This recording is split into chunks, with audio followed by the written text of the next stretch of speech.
Hello and welcome to Starsmadas. Today we are going to be discussing which Tinieprise is the right prize for you, which is actually pretty well timed because there's a OP unofficial Portland OP event for Tabletop Simulator coming up on the 16th. You might want to drop by the Facebook groups for that.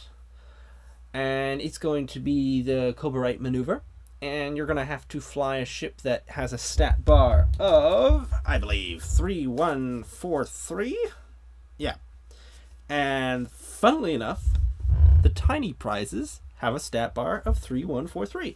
So maybe this video might help you decide which of those ships will be the best to fly. Alright, so what do I mean by tiny prize? In this specific case, I mean that it is an Enterprise ship that uses a tiny itty bitty model for it. Now, let me state that this is more of a buyer's guide than a full in-depth review. I won't be going through every single card. But yeah, let's begin with the ugly duckling of the family, the ISS Enterprise. The difference between this model and the other ones is, I believe, let me just check my model over here. I should have probably grabbed them beforehand. I'm over here. Can you still hear me? Okay, I'm back. Alright. I'll let you guys know. I have the reprint Tiny Enterprise. Then I have the, sitting right here, I've got the ISS. And then I've got the animated pack. Now, the ISS is almost identical to the original Enterprise that came out, I think in Wave 0. The exception being that this one has a bridge dome that is yellow instead of blue. That's pretty much it. My model is straight. It's not that well painted, but it's not too messy either. Does the trick. It is unfortunately tiny, but all of these are tiny, so you know, that's the thing. I really like the model. It was one of the first ones I picked up, and that was because I needed to get, well, I wanted an original series styled ship. It was an Enterprise, you know, and this was the only one that was available at the shop. Okay, let's see. Here we go. In terms of the ISS Enterprise, the competitive cards you'll find in here is Spock, being the Mirror Universe captain, and he's, I think, considered among Star Trek fans, Star fans, to be one of the best Mirror Universe captains. You also get the Tantalus Field upgrade, and that's good because it's one of the few cards that can take out other captains, and it's reusable. And let's see, what makes this Enterprise probably the most unique out of all of these tiny Enterprises is this the only one that can carry a tech slot. And it can carry a tech slot in its generic form as well. So you'll be getting a slot load of crew, weapon, tech, whereas all the others are 4 crew, weapon. Yeah, 4 crew. That's pretty good, isn't it? Okay, now, the named ability for this ship is, well, you can boost your ship's attack dice from 3 to 4 when you're attacking a ship that you have a target lock on. So if you throw the ISS Defiance targeting upgrade, the one that lets you lock onto more than one ship, now this ship is a bit more dangerous. And since it has a tech slot, I would say that this is probably the best out of all the generic Connies here, coming in at 16 points. I know the card's going to say that it's 20 points, but due to the way that the repricing works, the lowest price generic affects them all. So the lowest price generic here is actually the animated Enterprises, so it's 16 points. So that means that the ISS is also, the generic ISS is 16 points as well. So it's probably the best bang for your buck if you're looking to fly a generic ship. Now, one of the things about this pack is when you look at all the cards, it is focused almost entirely around offense. With the exception of maybe Spock and Agony Booth, those are more of action economy cards. They're designed to let you take more actions. and it comes with 2 weapons. It comes with Phaser Barrage and Photon Torpedo. I find Phaser Barrage is a fun upgrade, but it really isn't that useful because it's 5 points, range 3 only, and it's kind of a gamble on whether or not you're actually going to get that extra, total of 6 dice damage. Yeah, you can get a total of 6 dice damage with it, but it's not that great of a weapon, but it's a fun weapon. I find it to be a fun weapon. Also to note, comes with the worst copy of Chekhov ever. Yeah, he's thematic though, so if you want to do it for like mission play or something, you could do that. The main feeling I get from this ship, the ISS, is that it is actually trying to punch above its weight class. Like, it's a tier 3 ship, it's got a 3 attack dice, but it can so easily get itself to 4, and Kirk boosts you up a lot more. Like, he can boost you up to a max of 3, but I mean, you can't get the two of those combined, so you can still only get a max of 3. But this whole pack seems to be, I'm putting this tiny ship on the table. It's not expensive, but it is going to be attacking your tough ships. So the feeling is, yeah, this ship is powerful, and it doesn't actually have defensive upgrades, so there isn't probably that much in terms of it going to survive long. Feels like this is more for short engagements. Like, it's going to...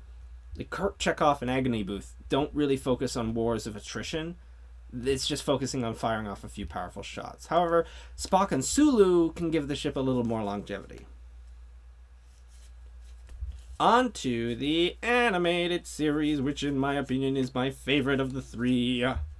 Because I'm an artist and I think all the cartoons are so cute.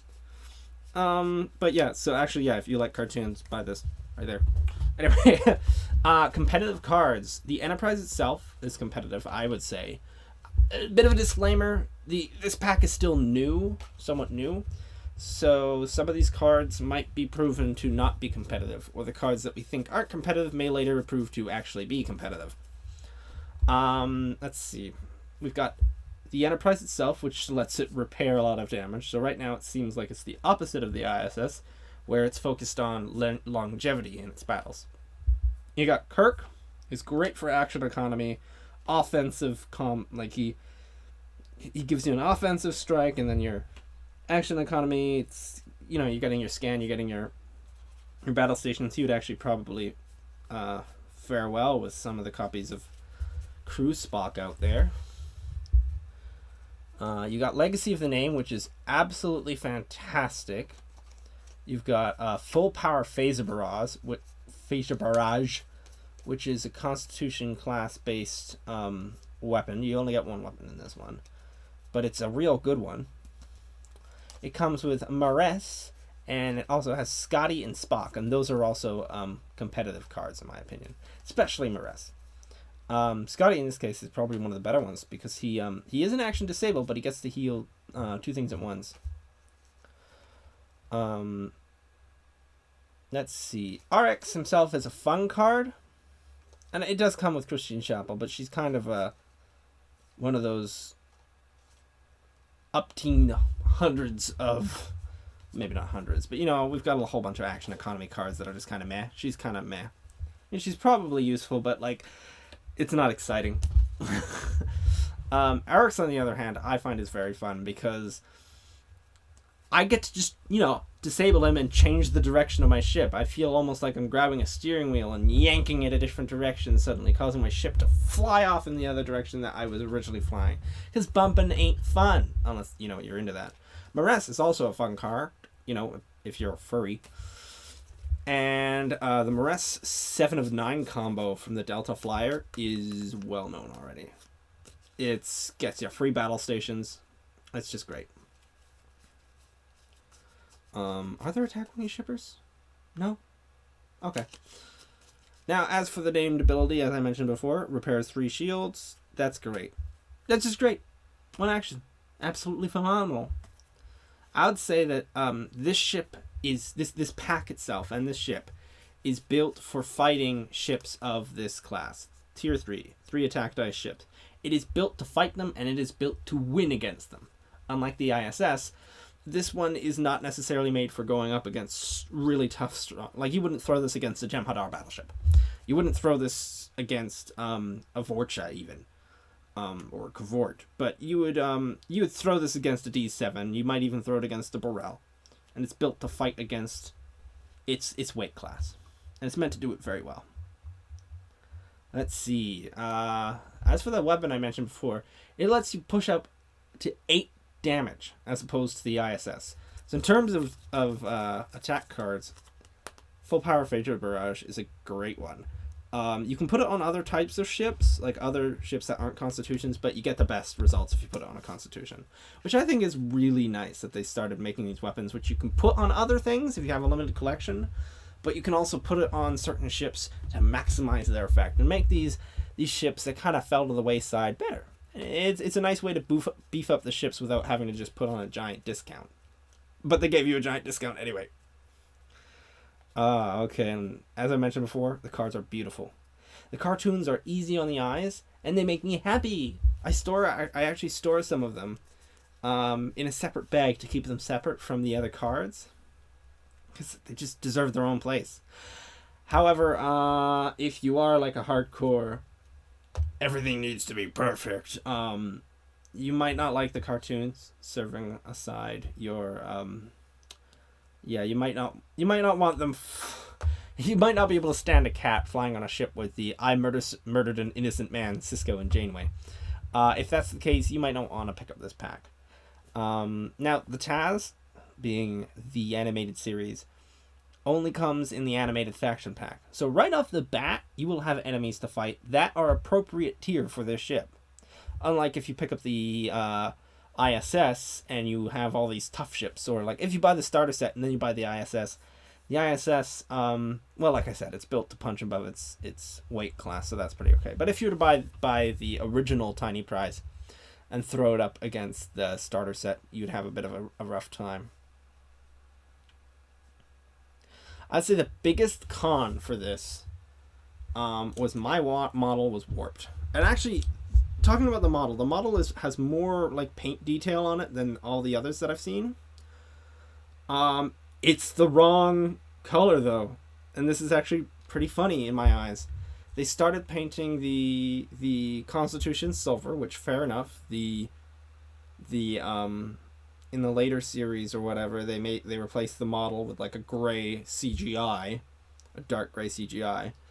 But the animated series was never a cream colored Enterprise. The animated series was a legitimately silver ship, and they didn't give you the silver model. So it's almost like they meant to put the silver model in this one, and they just gave you the other model so you could replace it or swap it. But I feel like they didn't actually think that through. Anyway, my model was warped. One of the engines is way too low. That or the other one's way too high. I'm not quite sure. So I usually actually just use the silver models for the animated. Okay, and finally, let's go on to TOS, the original. This is the pack that longtime players seem to have, but is it a must-have? Like, the Enterprise refit is a good pack with a good ship and lots of offensive cards. So why would you want to buy the original if you could just buy the reprint? Because you get some of the same characters, right? Well, 5 words. Ignoring Ox and cheat death. Let's jump into this. So, competitive cards. There's actually quite a few of these. So the Enterprise itself is a competitive card. Let's get that right off the bat. It's a competitive card. It might not be used so much anymore, but it definitely was one that was used a lot at one point in time, I'm pretty sure. And there's like the Janeway Enterprise combo. That was one. Because it has the ability to ignore Ox when using your action bar. And that's pretty legendary in this game. Kirk's ability to hide cards is not at all useful in comp. And that's because you have to disclose your entire build to your enemy, so they're gonna know what you're hiding. That being said, he's useful in casual. However, he still comes with 2 upgrade slots, skill 9. In other videos that I was working on, I thought he was a skill 8. I didn't know they had a skill 9 Picard. Not Picard, what am I talking about? Kirk. So this was a pleasant surprise when I opened up the package to find, he's skill 9. This is great. And when you buy Federation upgrades for him, they're only 3 SP. So that's savings that you can actually use in competitive mode. Let's see. Other competitive cards include Spock, of course. He's one that I've seen like almost as an auto include on a lot of lists, it seems. He gives you quality. Sulu is great for defense. I didn't even know that he pretty much existed until I played in the unofficial Portland OP on the server, and people were running Sulu, and I was like, I didn't know he could do that. Okay, that's cool. He boosts your defense up quite a bit, and he gives you a conversion as well for your defense. The other thing to note is this pack was made before WizKids decided that every card that wasn't complete trash needed to be unique. So you get 3 elite talents, one of which is very competitive, called Cheat Death. And you can stack multiple of these if you happen to buy multiple packs, because they're generic. Yes, they're generic. And that ability, basically, it just lets your ship stay alive a bit longer after it's been killed. Let's see. However, you definitely want to pair Cheat Death, I'm just saying right now, with some repair upgrades, because without the repair upgrades, you're just going to die on the next turn. Now, let's see. Oh, and if you pair Cheat Death with the, what is it called? I stab at thee. Then your ship will explode and hurt people and then continue flying. So that's a fun combo to use. Both fun and competitive. It'll make a ship that people don't want to shoot at range 1. As for fun cards, the other elite talents are pretty fun, in my opinion. Being able to throw down a come about or protect your ship from an attack is pretty good.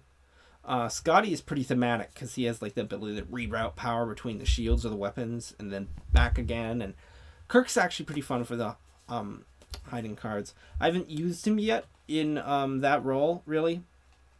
So when I say pretty fun, I mean like it seems fun.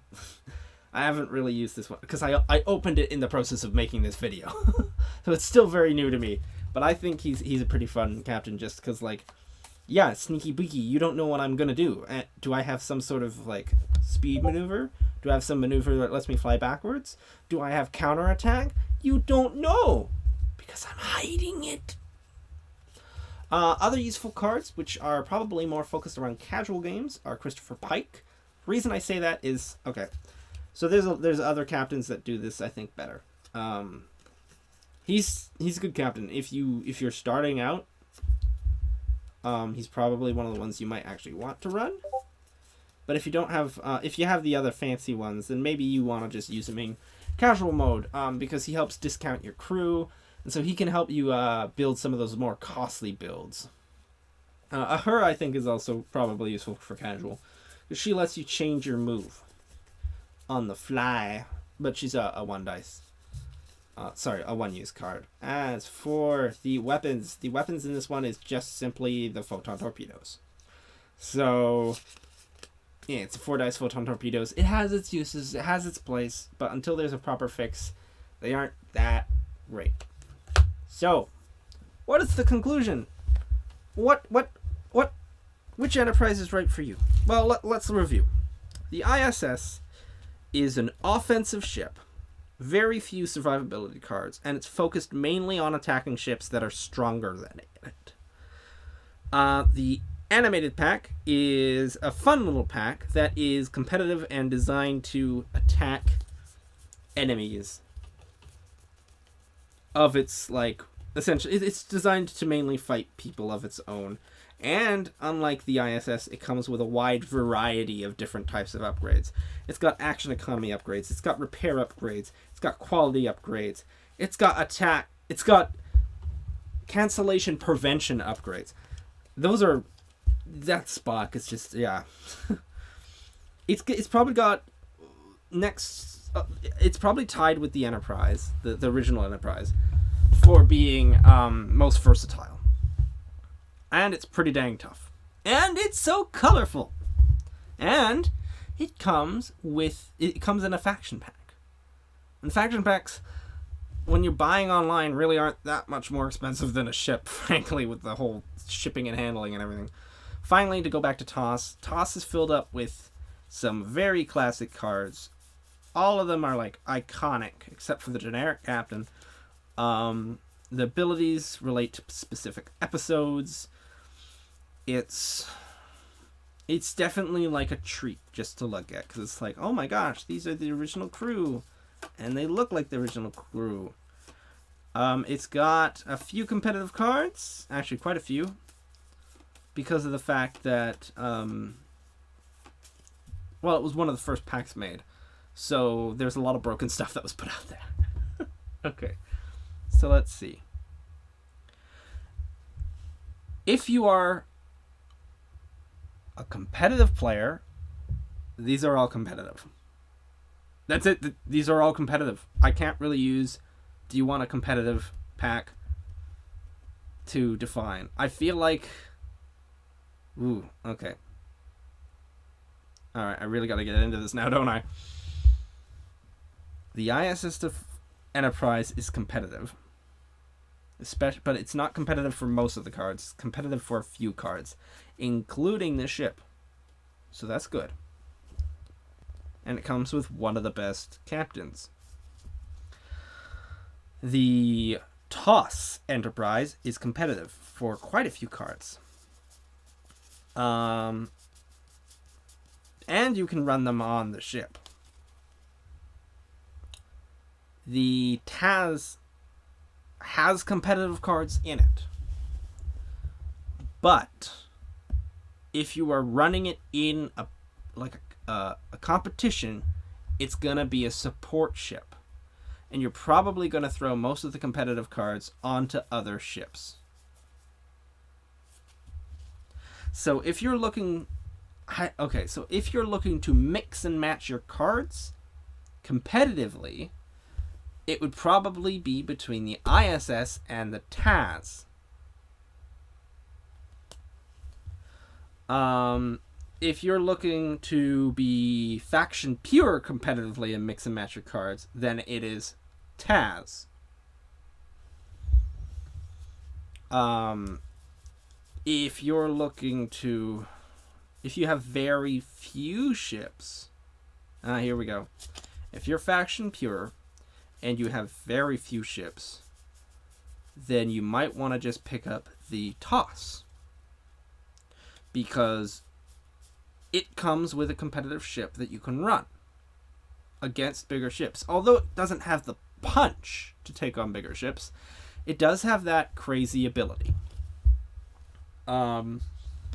Especially for mission play. Okay. Now, so from a if you are a faction mixer, you'll probably want, and you're competitive, you'll probably want the ISS.